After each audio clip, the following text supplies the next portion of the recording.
Good evening and welcome to News Geelong. Tonight we look at the annual Geelong Paco Festa, held in the streets of Geelong West, celebrating its 28th year of multicultural diversity that abounds around our great city. In the world of Geelong sport, Tim Michell reports from the Anglesea Cricket Ground on the latest Geelong sports news. And in the weather world, sparkling Larni Salathiel will bring us up to date as the days begin to shorten with the arrival of autumn. Starting tonight's bulletin, the Heights Heritage House and Garden, set in the beautiful surrounds of Newtown, is one of Geelong's leading National Trust pieces and our city's heritage, as Meryl Friend reports. Sitting in the sitting room at the Heights, listening to the beautiful music coming from the old wireless here.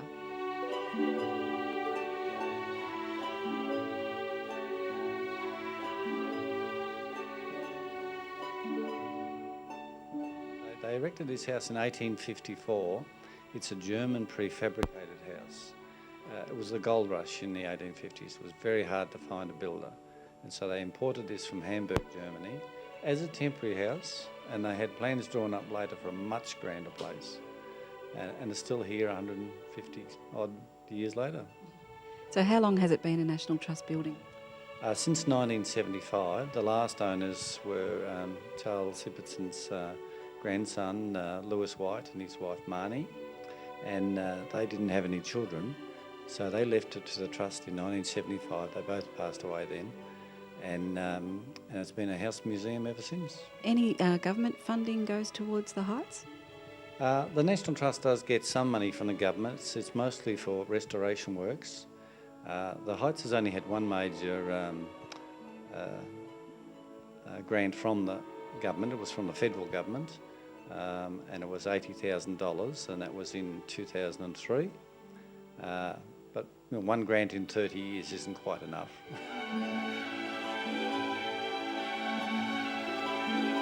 In the beautiful Heights Historic Building in Newtown, Meryl Friend for News Geelong. Meryl.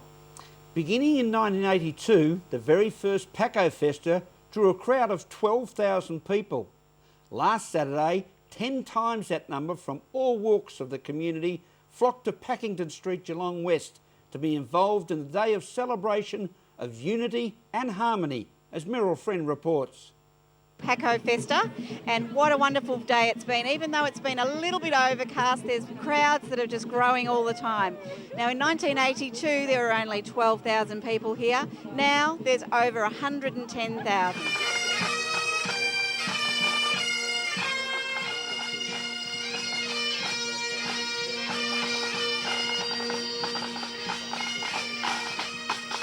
Joined with Glenn, who's one of the employees of Carlton Draft. And Glenn, how long have you been doing this gig? I've been working with CUB, with the Clydesdales, for 25 years now. So, yeah, it's been great. Doesn't seem like 25 years. It's gone quickly. So you're able to take these guys all over Victoria to different festivals and things? Yeah, Victoria. Actually, we go nationally. Where we're based in Tullarook sort of gives us a base and a property where the horses, when they're not working, they've got a nice sort of let-down time place. And we use that as our national base, and we go all over Australia. So it's just as a promotional thing for CUB? Yeah, but it's part of CUB's and Australia's heritage. The Clydesdales go back to 1864. And by the face of Paco Festa, and it is Carmen Miranda. Welcome. Hola, ¿qué tal? Now you are the face of Paco Festa. Is this the first time you've done it? Yes, first time. And how have you enjoyed it? Oh, it's great to have fruit always available on your head. And we're very lucky to have the Premier, John Brumby, with us. Have you ever been to the Paco Festa before? Yeah, I've been here a couple of times before, and in fact, shortly after we became the government, and I was the Treasurer and Minister for Regional Development, and if my memory's correct, they had some funding problems at the time, and as Treasurer I provided significant additional funding, and Paco Festa's gone from strength to strength. So we have the support of the Victorian government. It's a big coup for Geelong to have all the different cultural groups together, which is a lovely thing for Geelong and the surrounds. Well, it's actually, if you think of it in this terms, it's the biggest free multicultural festival anywhere in Victoria. And it's a wonderful thing. And you've always got to be reinforcing, I think, the positives about community spirit and diversity and multiculturalism, and that's what Paco Fest does. And it's great for kids, great for families, the street parades, but it's also got a great message about diversity and multiculturalism, and what a great strength it's been for our community. Very much so. Have you had any of the food delights? No, I haven't had a chance to do that yet. I've been down at Ocean Grove earlier today, but I'll have a good look around today, and the food's always great, the music's good, the dancing's great. I won't be dancing, I can assure you of that. I won't be up there with Carmen, but it is great, and you'll get a traditional Indigenous welcome today, and then it's just all of the diversity is on show here, and kids love it and families love it. Thank you so much for your time, Premier. My pleasure. This is our 28th Paco Festa, and in 82 there were only 12,000 people here. Over 110,000 they're expecting. Isn't it wonderful? Who would have thought? Beryl, it certainly is wonderful.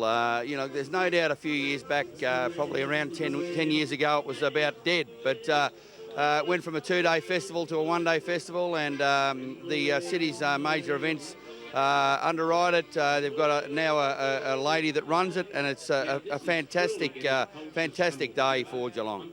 And we're joined by Minister Lisa Neville, and you're involved with community service, seniors and also mental health.